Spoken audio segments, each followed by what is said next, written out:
திருச்சி மாவட்டத்தில் பிரச்சாரத்தில் ஈடுபட்டு நம்முடைய கழக வேட்பாளர்களுக்கு நம்முடைய வெற்றி சின்னம் உதயசூரியன் சின்னத்தில் வாக்கு கேட்டு இன்னைக்கு காலைல முதல்ல திருவாரூர் மாவட்டத்திற்கு உங்களுடைய வெற்றி வேட்பாளர் சகோதரர் டிஆர்பி ராஜா அவர்களுக்கு வாக்கு கேட்டு வந்திருக்கிறேன்.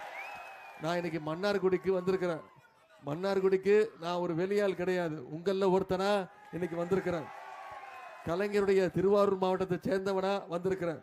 கலைஞர் எப்போதுமே டெல்டாக்காரன்னு சொல்லுவார், நம்முடைய தலைவரும் சொல்லுவார் நான் ஒரு டெல்டாக்காரன் அப்படின்னு. இப்போ நானும் சொல்றேன், பெருமையா சொல்றேன், நானும் ஒரு டெல்டாக்காரன் அப்படிங்கிற அந்த பெருமையோட உரிமையோட உங்களை எல்லாம் சந்திக்க வந்திருக்கேன். இன்னைக்கு நான் டெல்டாக்காரன் அப்படின்னு நான் சொல்றதும் நம்முடைய தலைவர் சொல்றதும் சிலருக்கு பிடிக்கல. என்ன தெரியுமா சொல்றாங்க, அவங்கெல்லாம் ஒரிஜினல் டெல்டாக்காரங்க இல்லை அப்படின்றாங்க. நாங்கெல்லாம் ஒரிஜினல் டெல்டாக்காரங்க தான். நீங்க தான் ஒரிஜினல் அடிமைங்க, நீங்க ஒரிஜினல் டெல்டாக்காரங்க கிடையாது. அவங்களுக்கு இந்த நேரத்தில் நான் சொல்லிக்க விரும்புகிறேன். அதே மாதிரி நம்முடைய தலைவர் இந்த முறை போட்டோ காலையில் எந்திரிச்சோடனே உங்களுக்கு போட்டோ, காலையில் எந்திரிச்சோடனே முதல் வேலையை அந்த போட்டோ பார்க்கணுமா? காட்டுறேன், போறதுக்கு முன்னாடி காட்டுறேன். நீ காட்டுங்கன்றீங்க, நானும் ஆர்வத்தில் காட்டிடுறேன். அப்புறம் திரு எடப்பாடி பழனிசாமி அவர்கள் என்ன கண்ணாப்பண்ணு திட்டுறாரு.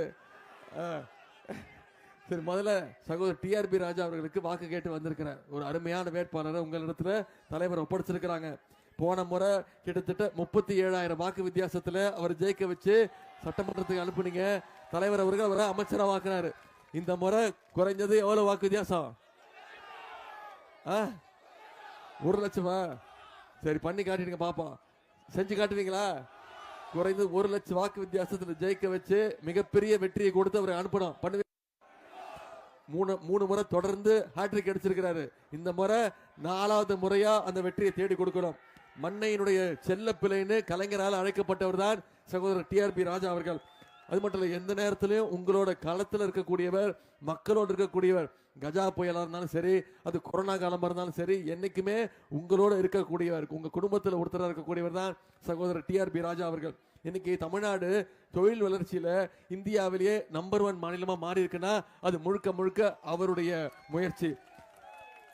இதுவரைக்கும் இல்லாத அளவுக்கு இன்னைக்கு அந்நிய முதலீடுகள் தமிழ்நாட்டை நோக்கி வருதுன்னா அது முழுக்கவும் அவருடைய முயற்சி தான். இன்னைக்கு தமிழ்நாடு முழுக்க தொழில் முதலீடுகள் வந்து நிறைய வேலை வாய்ப்புகளை உருவாக்கி கொடுத்திருக்கிறாரு. இதற்கெல்லாம் முக்கியமான காரணமான உங்களுடைய வெற்றி வேட்பாளர் ராஜா அவர்களை அதிகமான வாக்கு வித்தியாசத்துல ஜெயிக்க வைக்கணும். நீங்க ராஜாவுக்கு போடுற ஒரு ஓட்டும் உங்களுடைய அடுத்த தலைமுறை பிள்ளைகளுடைய வளர்ச்சிக்கான ஓட்டுங்கிறத மனசுல வச்சுட்டு ஓட்டு போடுங்க. அதனால உங்களை எல்லாம் உரிமையோடு கேட்கிறேன், டிஆர்பி ராஜா அவர்களை குறைஞ்சது 1 லட்சம் ஓட்டு வாக்கு வித்தியாசத்தில் ஜெயிக்க வச்சு போற சட்டமன்றத்துக்கு அனுப்புங்க. அது மட்டும் இல்ல, இவரை எழுத்து நிக்க போற வேட்பாளர் யாருன்னு உங்களுக்கு தெரியும். மன்னார்குடியில் யார் எழுத்து நிக்கிறா? திரு காமராஜ் அவர்கள் நிக்கிறாங்க. மொத்த துரோக கூட்டமும் இன்னைக்கு ஒன்னா சேர்ந்து ஒருத்தரை வேட்பாளர் ஆக்கி இருக்கிறாங்க. அவங்க ஆட்சியை பிடிக்கணும்னு வேட்பாளர் நிப்பாட்டல, அதிமுக கட்சியை பிடிக்கணும்னு வேட்பாளர் நிப்பாட்டி இருக்கிறாங்க. அதை மனசுல வச்சுக்கிட்டு ஓட்டு போடுங்க. அம்மையார் ஜெயலலிதாவுக்கு துரோகம், அவங்களை அரசியலுக்கு கொண்டு வந்த அம்மையார் சசிகலா அம்மாவுக்கு துரோகம், இப்படி அனைவருக்குமே துரோகம் செய்யக்கூடிய ஒரு துரோக கூட்டத்தை இந்த முறை தேர்தலில் அவங்களுக்கு ஒரு சரியான பாடத்தை கற்றுக் கொடுக்கணும். அது மட்டும் இல்ல, மன்னார்குடியில் எத்தனையோ திட்டங்களை சகோதரர் ராஜா அவர்கள் கொடுத்திருக்கிறாரு. அந்த உரிமையோடு உங்களை மீண்டும் ஒரு வாய்ப்பு கொடுங்கன்னு கேட்க வந்திருக்கிறாரு. இந்த 5 வருஷம் எவ்வளவு திட்டங்கள் செஞ்சிருக்கிறாரு, எவ்வளவு சாதனைகளை இந்த தொகுதி கொண்டு வந்திருக்கிறாரு. ஒரு சில சாதனைகளை மட்டும் உங்ககிட்ட ஞாபகப்படுத்த விரும்புறேன். இன்னைக்கு 47 கோடி ரூபாய் ஒதுக்கீடு செய்யப்பட்டு மன்னார்குடியில ஒரு புதிய பஸ் ஸ்டாண்ட் கொண்டு வந்தது யாரு? உங்களுடைய வேட்பாளர். 260 கோடி ரூபாய் மதிப்பீட்டுல பாதாள சாக்கடை திட்டம் கொண்டு வந்தது யாரு? நம்ம ராஜா. 75 கோடி ரூபாய் மதிப்பீட்டுல முதல்வரின் கிராம சாலைகள் மேம்பாட்டு திட்டம் மூலம் இன்னைக்கு 200 சாலைகள் இந்த தொகுதி முழுக்க சீரமைப்பு செஞ்சிருக்கிறாரு. மன்னார்குடி தலைமை மருத்துவமனையில இன்னைக்கு 20 கோடி ரூபாய் ஒதுக்கீடு செய்யப்பட்டு புதிய 5 மாடி கட்டடம் கட்டப்பட்டிருக்கு. அவருடைய தேர்தல் நிதியில, அவருடைய சட்டமன்ற உறுப்பினர் நிதியில 124 கோடி ரூபாய் மதிப்பீட்டுல ரிங் ரோடு முதற்கட்ட பணிகள் துவங்கியாச்சு. ஆலங்கோட்டையில 2000 மகளிருக்கு வேலை வாய்ப்பு வழங்குகின்ற வகையில சுமார் 50 கோடி ரூபாய் மதிப்பீட்டுல ஒரு ஜவுளி பூங்காவை இந்த தொகுதிக்கு கொண்டு வந்திருக்கிறார். சுமார் 12 கோடி ரூபாய் மதிப்பீட்டுல ஒரு டிஜிட்டல் பார்க் இந்த தொகுதிக்கு கொண்டு வந்திருக்கிறார். 170 கோடி ரூபாய் மதிப்பீட்டுல நீடாமங்கலம் ரயில்வே மேம்பாலம், ரயில்வே ஓவர் பிரிட்ஜ் கொடுத்தது யாரு? கொண்டு வந்தது யாரு? அதே மாதிரி இன்னைக்கு புதிய மகளிர் கல்லூரி, விமென்ஸ் காலேஜ் இந்த தொகுதிக்கு கொண்டு வந்தது யாரு? ராஜா அவர்கள். அதே மாதிரி 3 கோடி ரூபாய் மதிப்பீட்டில் ஒரு மினி ஸ்டேடியம் கலைஞர் கனவு இல்ல திட்டத்தின் மூலம் 40 கோடி ரூபாய் ஒதுக்கீடு செய்யப்பட்டு 1350 வீடுகள் இந்த தொகுதி முழுக்க கட்டப்பட்டிருக்கு. மூவாநல்லூர்ல 22 கோடியிலும் ஆத்திக்கோட்டையில 9 கோடியிலும் இன்னைக்கு நெல் சேமிப்பு கிடங்குகள். மன்னார்குடி மதுக்கூர் சாலை இன்னைக்கு 24 கோடி ரூபாய் ஒதுக்கீடு செய்யப்பட்டு விரிவுபடுத்தப்பட்டிருக்கு. மன்னார்குடி ராஜகோபாலசாமி திருக்கோயிலுக்கு இன்னைக்கு 16 கோடி ரூபாய் ஒதுக்கீடு பட்டு திருக்கோயில் பணிகள் அதெல்லாம் நடந்திருக்கு. இது மட்டும் இல்ல, வரும்போதே சொல்லிட்டாரு, அண்ணா மீண்டும் நம்ம தான் ஆட்சி அமைக்க போறோம், மீண்டும் நம்முடைய தலைவர் தான் முதலமைச்சர் ஆக போறாரு, நீங்க என் தொகுதிக்கு இன்னும் கொஞ்சம் கோரிக்கைகள்லாம் இருக்கு, இந்த கோரிக்கைகள்லாம் நீங்க நிறைவேற்றி கொடுக்கணும்னு கையில பேப்பர் கொடுத்துட்டாரு. என்னென்ன கோரிக்கை தெரியுமா? நியோ டைடல் பார்க் வேணுமா, சிறப்பு உணவு பூங்கா அமைக்க வேண்டும், புதிதாக கட்டப்பட்டு வருகின்ற மன்னார்குடி டிஜிட்டல் லைப்ரரியில அரசு வேலைகள், அதாவது யூபிஎஸ்சி டிஎன்பிஎஸ்சி தேர்வுகள் அதற்கெல்லாம் தயாராகுவதற்கு ஒரு பயிற்சி மையம், மாவட்ட தலைமை மருத்துவமனையில கிரிட்டிக்கல் கேர் பிளாக் புதுசா அமைச்சு தரணும், எம்எல்ஏ அலுவலகத்தில் தனியார் வேலை வாய்ப்புகளுக்கான சிறப்பு தகவல் மையம், பள்ளி மாணவர்களுக்கு சயின்ஸ் பார்க் வேண்டும், மின்னும் மண்ணை ஸ்மார்ட் டவுன் திட்டத்தின் கீழ் நகரப்பகுதிகளை கண்காணிக்கும் வகையில் ஏஐ பேஸ்ட் சிசிடிவி கேமராக்கள் பாதுகாப்பு கருதி அமைத்து தர வேண்டும். முக்கியமா ஒரு கோரிக்கை வச்சிருக்கிறார், நிலத்தடியில நீர்ல உப்பு தன்மை அதிகமாக இருக்கக்கூடிய கிராமங்கள்ல சுத்தமான தண்ணீர் வழங்க ஒரு சிறப்பு திட்டத்தை செஞ்சு கொடுக்கணும். இந்த கோரிக்கையெல்லாம் வச்சிருக்கிறோம். இதையெல்லாம் செஞ்சு கொடுக்கணும்னா அதே மாதிரி பட்டா இல்லாதவங்களுக்கு பட்டா வழங்கப்பட்டு குடிசை இல்லா மின்னும் மண்ணை உருவாக்க வேண்டும். இவ்வளவு கோரிக்கைகள் வச்சிருக்கிறாரு. இந்த கோரிக்கைகள்லாம் நிச்சயம் செஞ்சு கொடுக்கணும்னா, வாக்குறுதிகள்லாம் நிறைவேற்றணும்னா நீங்க எனக்கு ஒரு வாக்குறுதி கொடுக்கணும். ஜெயிக்க வச்சிருவீங்களா? ராஜாவை ஜெயிக்க வச்சிருவீங்களா? அந்த வாக்குறுதி நீங்க காப்பாத்துனீங்கன்னா நான் உங்களுக்கு கொடுக்கக்கூடிய வாக்குறுதி வச்சிருக்கக்கூடிய அனைத்து கோரிக்கைகளையும் நிச்சயம் நம்முடைய முதலமைச்சருடைய பார்வைக்கு எடுத்துட்டு போய் நிச்சயம் செஞ்சு கொடுப்பேன். இது மட்டும் இல்ல, இன்னும் பல்வேறு திட்டங்களை செஞ்சிருக்கிறோம். கடந்த 5 வருஷத்துல நம்முடைய தலைவர் சொன்ன வாக்குறுதி எல்லாம் செஞ்சு காட்டியிருக்கிறார். உதாரணத்துக்கு 2-3 மட்டும் சொல்ல விரும்புறேன். எடுத்துக்காட்டாக, ஆட்சி பொறுப்பேற்றுடன் நம்ம தலைவர் போட்ட முதல் கையெழுத்து என்ன? சென்ற சட்டமன்ற தேர்தல் பொழுது நாம கொடுத்த வாக்குறுதி, மகளிருக்கு கட்டணமில்லா பேருந்து திட்டம் அறிமுகப்படுத்தப்படும் சொன்னோம். செஞ்சு காட்டமா? இன்னைக்கு ஒவ்வொரு மகளிரும் மாசம் 900 ரூபாயில இருந்து 1000 ரூபாய் வரைக்கும் இந்த கட்டணமில்லா பேருந்து திட்டத்தின் மூலம் மட்டும் பயன்பெறாங்க, சேமிக்கிறாங்க. அதே மாதிரி குழந்தைங்க பள்ளிக்கூடத்துக்கு வரணும், படிக்கணும், பசியோட படிக்க கூடாதுன்னு இன்னைக்கு முதலமைச்சர் காலை உணவு திட்டம் 20 லட்சம் குழந்தைங்க ஒவ்வொரு நாளும் பயன்பெறாங்க. சரி, பள்ளிக்கூடத்துக்கு வர வச்சுட்டோம், கல்லூரிக்கு வர வைக்கணும், கல்வி முக்கியம் அப்படின்னு அரசு பள்ளியில் படிச்சு எந்த கல்லூரியில் போய் சேர்ந்தாலும், தனியார் கல்லூரியாக இருந்தாலும் சரி, அவங்க ஒவ்வொருத்தருக்கும் மாசம் கல்வி ஊக்கத்தொகையாக 1000 ரூபாய் நம்முடைய முதலமைச்சர் வாங்கியிருக்கிறார். இப்போ சமீபத்தில் 3 மாசத்துக்கு முன்னாடி 10 லட்சம் கல்லூரி மாணவ மாணவிகளுக்கு இலவச லேப்டாப் திட்டத்தை அறிவிச்சு ஒரே மாசத்துல கொடுத்து முடிச்சிருக்கு நம்முடைய அரசு. இப்படி பல்வேறு திட்டங்களை செஞ்சு முடிச்சிருக்கிறோம்.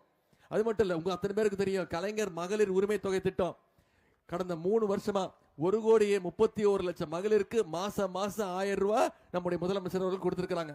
அந்த திட்டத்தை எப்படியாவது நிப்பாட்டணும்னு அதிமுகவும் பாஜகவும் முயற்சி பண்ணாங்க. தேர்தல் காரணம் காட்டி 3 மாசம் நிப்பாட்டுவோன்னு நீதிமன்றத்துக்கு போனாங்க. நம்ம தலைவர் என்ன பண்ணாரு? நான் 1000 ரூபாய் கொடுக்கறது நிப்பாட்டுறியா, இப்போ நிப்பாட்டு பார்ப்போம் அப்படின்னு சொல்லி 5000 ரூபாய் கொடுத்தாரா இல்லையா? ஞாபகம் வச்சுக்கோங்க. பிப்ரவரி மாசம், மார்ச் மாசம், ஏப்ரல் மாசம் 3 மாசத்துக்கு சேர்த்து 3000, கோடைகால சிறப்பு நிதி 2000, 5000 ரூபாய் நம்முடைய முதலமைச்சர் கொடுத்தாரு. முதலமைச்சர் காலையில 6:30 மணிக்கு பேங்க்ல பணம் போட்டாரு. ஆனா மகளிர் என்ன பண்ணாங்க? ரொம்ப ஷார்ப்பா காலைல 9 மணிக்கெல்லாம் போய் எடுத்துட்டாங்க. ஏன் எடுத்தாங்க? ஏன்னா மோடிக்கு அவ்வளவு பயம். பேங்க்ல மினிமம் பேலன்ஸ் இல்லைன்னு சொல்லி மோடி அந்த பணத்தை எடுத்துட போறாரு. எங்க தலைவர் கொடுத்திருக்கக்கூடிய, எங்க அண்ணன் கொடுத்திருக்கக்கூடிய, முதலமைச்சர் கொடுத்திருக்கக்கூடிய உரிமை தொகையை மோடி எடுத்துட போறாரு. அந்த பயத்துல போய் எடுத்துட்டாங்க. அவ்வளவு ஷார்ப்பு நம்ம மகளிர். இப்ப அதே மாதிரி வர்ற 23ஆம் தேதி வாக்குச்சாவடிக்கு போய் வாக்கு பெட்டியில 3வது பெயர் டிஆர்பி ராஜான்னு இருக்கும். அவர் பேருக்கு நேரா உதயசூரியன் சின்னம் இருக்கும். அதுல வாக்களிச்சு மிகப்பெரிய வாக்கு வித்தியாசத்தில் ஜெயிக்க வச்சு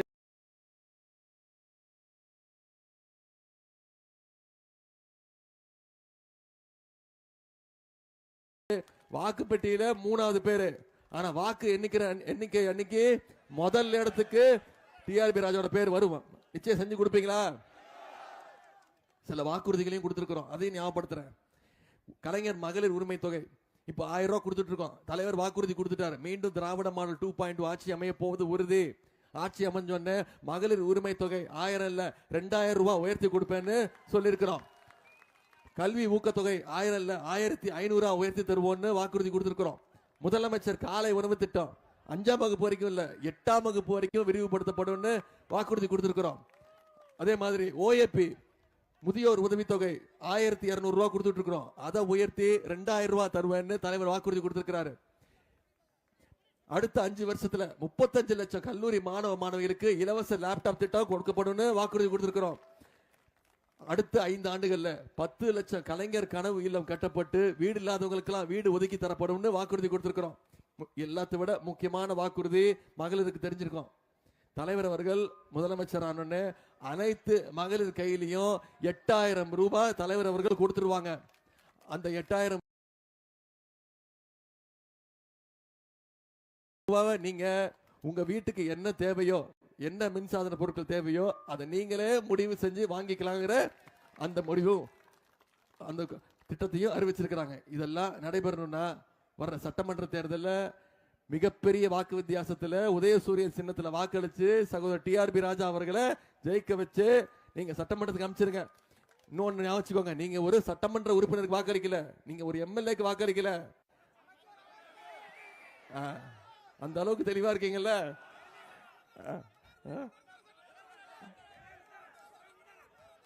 நிச்சயம் நிச்சயம் நீங்க ஜெயிக்க வைக்க போது உறுதி.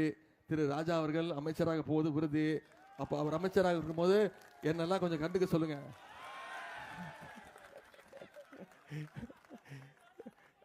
உங்களை எல்லாம் நீ கடைசியில போட்டோக்கே வா, போட்டோன்னு அந்த போட்டோ இல்லை அப்படிதான் இருக்கு.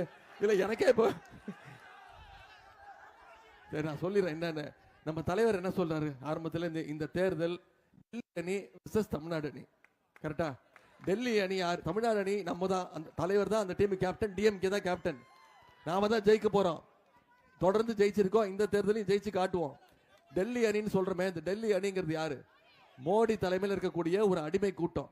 நான் திருப்பி திருப்பி சொல்றேன், திரு எடப்பாடி பழனிசாமி அவர்களே, நீங்க ஒரு எதிர்க்கட்சி தலைவர், தமிழ்நாட்டை சேர்ந்தவர், தயவு செய்து மோடியோடைய அடிமையா இருக்காதீங்க. தமிழ்நாட்டு உரிமைகளுக்கு குரல் கொடுங்க. நீங்க முதலமைச்சர் இருக்கும் போதுதான் தமிழ்நாட்டுக்குள்ள நீட் தேர்வு வந்தது. நீங்க முதலமைச்சர் இருக்கும் போதுதான் தமிழ்நாட்டுக்குள்ள உதய மின் திட்டத்தை கொண்டு வந்தாங்க. அம்மையார் ஜெயலலிதா அம்மையார் உயிரோடு இருக்கும் போது தமிழ்நாட்டுக்குள்ள வரல. ஏன் வரல? அந்த அம்மாவது கொஞ்சமாச்சும் குரல் கொடுப்பாங்க, உரிமைக்கு குரல் கொடுப்பாங்க. இவரு ஒரு 1ஆம் நம்பர் அடிமை. நாம முரட்டு பக்தர்கள் பார்த்திருக்கோம், முரட்டு தொண்டர்கள் பார்த்திருக்கோம். எங்கேயாவது பார்த்திருக்கீங்களா ஒரு முரட்டு அடிமைய?